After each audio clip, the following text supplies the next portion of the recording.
So I want you to think about your marriage as you answer these questions. Is there balance in what you give and what you receive in your marriage? When you go through hard times, is your spouse there for you? Are you there for them when the situation is reversed? The ideal is that there is balance and that being there for each other during hard times is reciprocal. So let's unpack that just a little bit. When we got married, we were both pretty selfish. Our unspoken motto seemed to be that if you do something for me, I might do something for you. There were strings attached to everything. We were 20 and 22 and trying to figure out life and marriage at the same time. We each had our list of expectations for each other, and we never shared them with each other. All of the above is what not to do, but all couples seem to fall into that pattern at least once in their marriage. We are selfish by nature. We want things our way. The idea of giving unconditionally is a novel idea for most of us, but an idea that Jesus touted throughout his earthly ministry. I don't know how much time I spent in those early years of our marriage waiting for Nancy to get it, but it was a lot. It was a lot of time. I knew without a shadow of a doubt that when she was ready to do marriage my way, things would be so much better.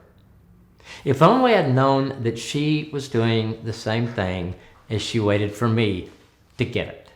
Looking back, I can see how patient God was with us. He gave us mentors who modeled marriage for us. We heard marriage sermons, went to a marriage event or two. Finally, I realized that I had to quit playing that game. There was no way I could justify it. Waiting for Nancy to get it was not a part of the covenant that I made with her and with God. My job was to give, period. I could not keep score. It did not matter whether she gave or she did her part. That was between God and Nancy. So I wish I could tell you that I made this incredible turnaround and selfishness never reared its head again, but that wouldn't be true. It was a process. It's still a process, but I'm light years away from where I was at age 22. Now here's the cool part. Once I began giving without strings attached, guess what happened? Nancy began giving without strings attached. For the first time in our marriage, I tasted what it meant to be a servant leader in marriage. And it was so good. We were beginning to live out God's plan for our marriage.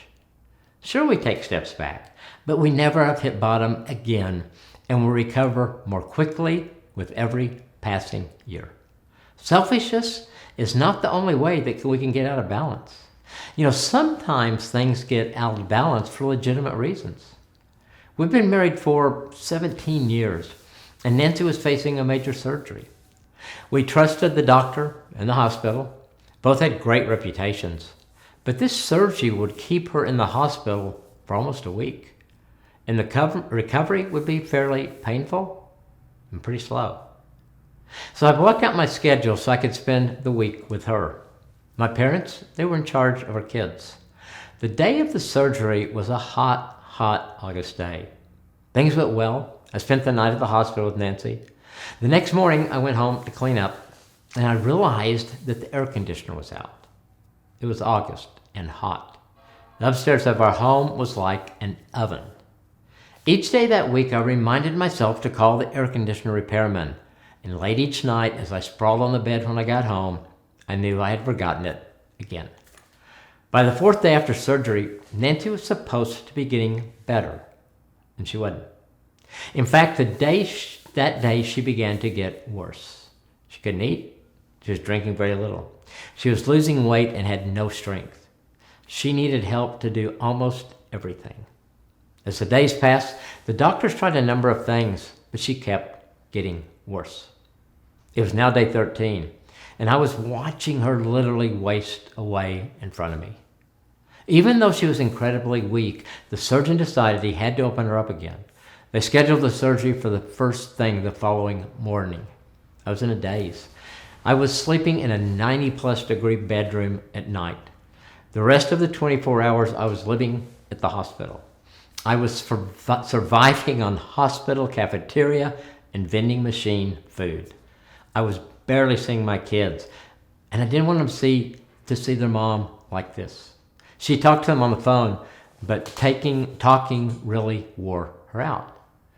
That morning after they took her into surgery, I went to the hospital chapel. I went there alone to pray. It seemed like forever when a nurse finally came to get me and said, "The doctors are wrapping up. They want to talk to you in a few minutes." You know, my heart really sank as I followed her to the surgery waiting area. But then finally the two surgeons came walking toward me, and they were smiling. Nancy was going to be okay. There was another issue that didn't show up at first, but now it had been repaired. She'd need rest and time, but she would fully recover. That was when I learned that there would be times of imbalance in our marriage. There would be times when one of us was on the stretcher and the other was not. And those times, we would give and give and give with no strings attached. It was 14 years later that I went through a difficult period of depression. There are times when I literally could barely function. It was during those many weeks that Nancy was the giver. She was there in every way possible and expected nothing in return. It's so interesting how those times of imbalance in our marriages actually lead to balance over the course of our marriage. When we're on the stretcher, we receive. When we're off, we have the opportunity to give. It's reciprocal, and it's part of an awesome marriage.